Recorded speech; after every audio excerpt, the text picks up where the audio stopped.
If you want to take your DIY skills up a rung, the RepcoLite Home Improvement Show is here to give you a boost on News Radio Wood 1300 and 106.9 FM. Well, Betsy, it's historical segment time, and I'm excited. So much. Because this is something completely different than anything we've ever tried to do. Yeah, it's a new thing for us. It's a new thing. Well, it's going to be cool, though. Oh, it's going to be very cool. I'm excited because I'm a history geek, and obviously I also love decorating, so my worlds are kind of colliding at this very moment. And I learned something new, which is always exciting to me. In the 19th century, or the Victorian era, wallpaper could actually kill you. Right. It's crazy. And it's hard to really even wrap your brain around that, but it's true. Yes. It's true. This isn't just hype. No, I didn't know it till now. See, for some reason, the decorating world has this dark, sinister underbelly. I don't understand that. Yeah, it's that we never thought about. Mm-hmm. But think about it. Lead paint. That quit in the 70s. And then we've got uranium being used to create a bright orange pigment that was used in dinnerware. So we've got radioactive dinnerware. Radioactive dinnerware. Awesome. Guess when we quit doing that? In the 70s. Of course. We always rag on the 70s for disco and, what are those funky pants? Bell bottoms? Bell bottoms. We rag on the 70s, but man, they got rid of lead-based paint and uranium-laced dinnerware. Wow. That's pretty good. Thank goodness for the 70s. Well, and the last thing, which is what we're actually going to talk about today, arsenic they used in the 19th century to create the bright, vibrant colors that everyone wanted in pigments and dyes and things like that. And what's crazy is they use these things on clothing and candy, food, children's toys. Arsenic on candy, Does anyone food, and see a children's problem toys. with this? Exactly. Now, what does that have to do with wallpaper? Well, Right. It doesn't take a rocket scientist to see that if they're putting it on candy, they're going to run out of things. And Right. we've got to put it somewhere. Wallpaper was the next logical option. So they start putting it on wallpaper. But something else that's interesting that happened right at the same time made the problem even worse. And that's progress. Right. Now, originally, wallpaper was only in the homes of the rich because they were the only people who could afford it. It was made by hand with a block that someone stamped on a piece of paper. Incredibly labor-intensive, incredibly expensive. Exactly. But then in 1799, they develop a machine that can produce continuous rolls of wallpaper with printed color and all of that. All of a sudden, the price drops and everybody can have it and everybody wanted it. Yes. Because in the Victorian era, they were clamoring to get rid of their plain walls and start putting some color up. Right. They wanted these bright, vibrant colors. Now, there's a little bit of a problem with that because most of them had arsenic, but there was one specific color that everybody really wanted. Right. It was super in. Yes. It was the in color. When somebody said, "Yo, Gertrude, what are you putting on your walls?" she would say, "I am putting on green." Right. Well, and what's the problem with green? The problem with green is it has the most arsenic of all the colors. There were two specific colors that were the really bright, vibrant greens, and that was Shields green and Paris green. And unfortunately, almost all of the wallpaper of that time period had these greens in it. Exactly. So you've got everything aligning for a problem. And it makes us wonder what in the world was going on. How could nobody see this as a problem? Right. And yet we got to understand it was a crazy time. There were literally medications that people would take that included arsenic. Yeah. They knew it was a poison. They were using it to kill mice and rats and things like that. They were using it to kill people. Yes. They don't call it the inheritance powder for nothing. Right. You want that estate. Your older brother just won't move on. If you know what I'm saying. You just get a little inheritance powder and you speed things along. Right. They knew it. The thing is, they believed that it had to be ingested in large quantities in order to be lethal. Turns out that's not necessarily the case. No, arsenic poisoning was actually noticed first in wallpaper in about the 1860s. Now, one of the earliest cases that was brought to the public's attention was of the Turner family. They lived in East London, and in April of 1862, they called on Dr. Thomas Orton to attend to their very, very gravely ill 3-year-old. Right. They had 3 other children pass away over the course of 6 weeks. Yes. Now, these 3 children had been diagnosed by the attending physicians as having diphtheria. Right. Which was common at the time, very catchy. Yes. Very Not like contagious. a tune, but contagious. That's a better word. Diphtheria.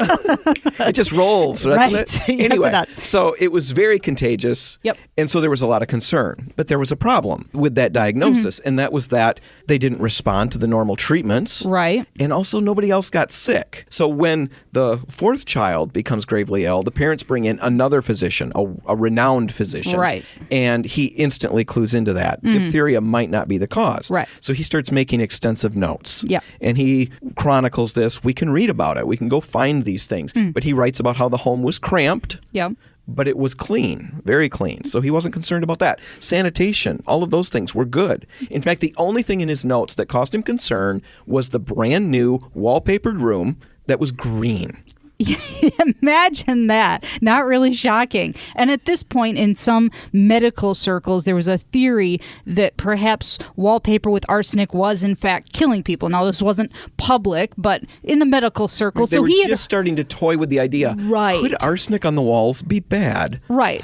So he started to wonder. And when the 3-year-old did eventually pass away about a month later, he thought that this seemed like a logical thing, that maybe the wallpaper was, in fact, the problem. Right. So a postmortem was conducted, and sure enough, it turned out that arsenic poisoning was indeed the cause of death. Now, at the inquest, it gets suggested that it wasn't necessary to just eat the poison to be affected. In fact, some of the doctors started to claim that it might not even be necessary to sleep in the same room as the wallpapered room. Just being in the vicinity of that arsenic-laced paper could be enough. Right. It's terrifying stuff, and we are talking about walls of death on the RepcoLite Home Improvement Show. That was so dramatic. I know. I wish people could have seen the clawing that you did with your hand. It's all curled in and well, that's because that's what it seems like. very dramatic. Yes. It was impressive. Yes. Now, I want to point out that this did not just happen in Europe and in England. This wasn't just a their problem. No. This was an our problem, too. And by our problem, I don't just mean the United States. No, I actually Michigan. mean Michigan. Yeah, Right. unfortunately. We had a case right around the same time as the Turner family where a family in Michigan was poisoned by their sinister wallpaper. Yeah, they didn't die. They were very ill, but they did discover that the wallpaper had faded by 50%. They brought in a scrap of brand new wallpaper that hadn't been hung. That was the same wallpaper, and the color was half of what it used to be, which means all of that dye that has arsenic in it had faded into the air, and they had breathed it in. Right. And so once they clued into that, the paper was removed. Yes. They came around. They recuperated. They were fine. Yeah. So that's the happy ending to that story. It's just interesting that all of this is happening at the same time, and there are certain professionals that are starting to clue into what's going on. Yep. Just the fact that they compared new paper to the old paper on the walls means somebody was thinking, because who otherwise is going to think to compare the wallpaper? Exactly. Well, you're sick. Let's look at your wallpaper. No, it was starting to be an idea in the medical world. They're starting to put 2 and 2 together. Now, one last interesting historical fact before we wrap this up is just a new theory that's, I guess I say new, but in the scope of history, it's new. Yeah. It's from about the 90s. And the 1990s. Idea, the 1990s, right. The idea is that Napoleon actually was poisoned by his wallpaper. Right. Now, it's not necessarily what killed him. They did some studies. They took his hair, and he does, in fact, have Right. There was arsenic. a preserved lock of hair. Let's not let people think we've exhumed him to get to his hair. Yeah. There was a preserved lock, and also somebody visiting Napoleon the year before he died. So in 1820, some visitor steals a piece of paper from his wall, probably for Which their is crazy. scrapbook. Right. I've got paper from Napoleon's room. That's pretty cool. Ooh, yay. Unfortunately, it has arsenic. Right. So they studied these things. Sure enough, obviously the wallpaper has arsenic. His hair has lots of arsenic in it. And you can't say that that's what took care of him. Some people will say that. Some people But we will. want to be a little more cautious and a little more realistic and say it was most likely a combination of all kinds of different things. He was sick. Yes. He was short. Much like you. Yeah, I know. I don't think that had anything to do with it. No. I just wanted to throw that out there. Right. But he was sick, and he was taking a weird concoction of all kinds of things to try to get better. Right. But that combined with the arsenic on the walls likely all worked together for his Demise. Exactly. Right. Well, at any rate, once these concerns came to light and people realized that it was actually a significant problem, things started to change. The thing is, arsenic poisoning affects everyone a little bit differently. Not everyone gets sick from it. It's going to hit the people who are already sick, the elderly, and children first. But that doesn't mean that you should keep printing wallpaper with these things. So eventually they stopped doing that. And when did they stop doing that, Betsy? They stopped doing that in the 70s. The 1870s in this instance. I was like, but it was still the 70s. So no matter what century you're in, the bottom line of this whole segment is that the 70s rocked. Right?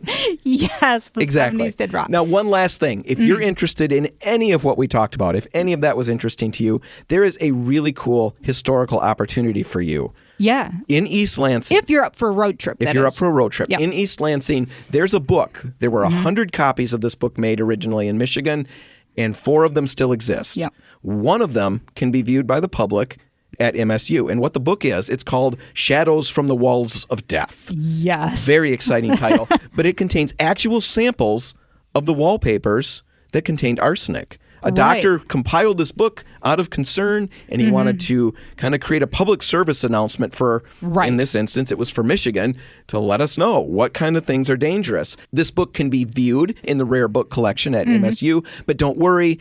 All the pages are encapsulated in plastic, so you're perfectly safe. Yes, and if you don't want to make the road trip, we'll have a link in our show notes to a digitized copy of this. I have actually viewed it, and the wallpapers are really stunning. It's really worth a look. It's just to worth see. a look. Check that out. Yep. You gotta love history. I do love history. And speaking of history, another episode of the RepcoLite Home Improvement Show is history. Oh. We're preserving it now for future generations, and you can find it at RepcoLite.com. Check it out. And while you're there, be sure to click the links on our homepage to follow us on Facebook and Twitter. But whatever you do today, get out there and paint something. All the RepcoLite and Port City paint stores are nearby, wherever you are, and they're open until 3 o'clock. I'm Dan Hansen. And I'm Betsy Thompson. Remember, if you're about to lose your DIY sanity, we can help you fix that crazy. And help you make sure that every single roll of paper that you hang is completely and 100% arsenic free. Well, thank goodness. That's my promise. Thanks for listening.